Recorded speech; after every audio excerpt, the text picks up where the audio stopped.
When you come across a watch, and maybe it's your first time actually even seeing that watch, and it just caught your attention, chances are what caught your attention isn't the internal workings or the type of movement that that watch was made with. I mean, those are pretty interesting on their own, but it's most likely the face of the watch that caught your attention. Maybe the way the hand move across the face, to the material being used in making the dial base. You don't have to be someone who really knows much about wristwatches for a very well crafted watch face to really catch your attention. The face of the watch comprises of several parts. We have the dial base, and also there is the hands of the watch that move across the face of that watch. We also have something referred to as the markers, and then we don't want to also forget the bezel of the watch that encompasses the outer perimeter of that watch. And then there are some watches that come with a sub dial. The dial base of a watch can be comparable to a canvas. It encompasses the largest surface area when you look at the face of the watch. And just like a regular canvas can be made out of different materials, the dial base can also be made out of different materials. The most common material actually being used for making watch dial base is brass. This was quite interesting to me when I learned about it, because before now, if I'm asked what I think the most common material that the watch dial base is made of, I would have opted for maybe stainless steel or even aluminum. But there is a reason to this. It's because of how easy it is to work with brass, and brass is actually pretty durable and it's affordable to work with. Dial bases can also be made out of other premium materials. I mean, apart from stainless steel, it can be made out of gold or silver. We even have some made with precious gem and even stones, but those are pretty difficult to fabricate and they might add to the price of that watch that is made out of that material. But all the same, the material that is used in making a base of a dial and even how the base looks like all plays a role in the uniqueness of that watch face. Watch markers are small details that enable you to be able to tell time. On more affordable watches, they are usually printed onto the watch face.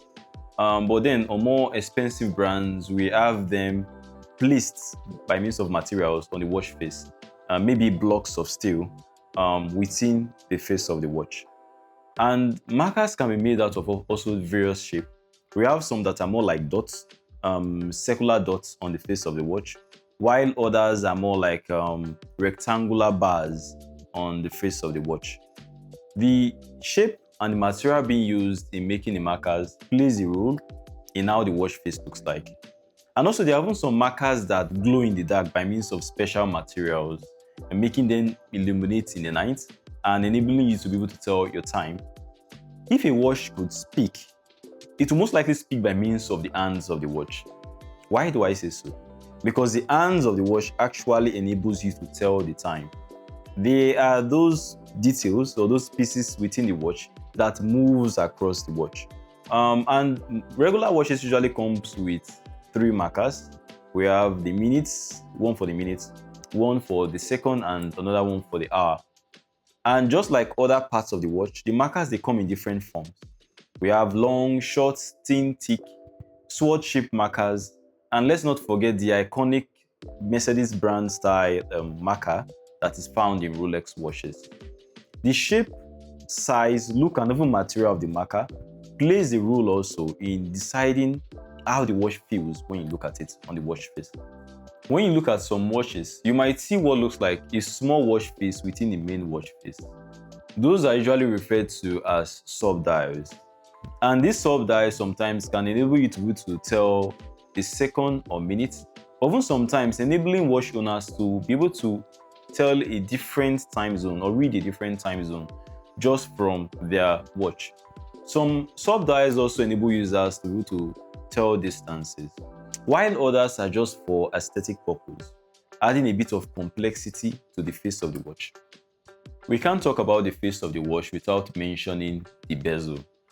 You see, the main job of the bezel is to protect the face of the watch from scratches or impacts.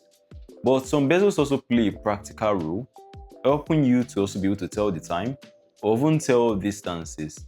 You might notice some watch bezels, they rotate when you move them, enabling you to carry out some extra functionality in your watch. And just like other watch parts, a bezel can be made out of different materials. We have bezels made out of aluminum, stainless steel, ceramic, you name it. The bezel, whether functional or non-functional, does play a part also in the look and feel that you get whenever you look at the face of a watch. Given that the watch face is the first thing that you take note of when you look at your watch, paying proper attention to the details that make up that watch face makes it all the more interesting. So look at your watch right now and tell me what stands out first to you. Is it the markers, or maybe the bezel, or even the detailing within the dial base of your watch? Do drop your comments on what does stand out to you. I would really love to see. Until next time, see you soon.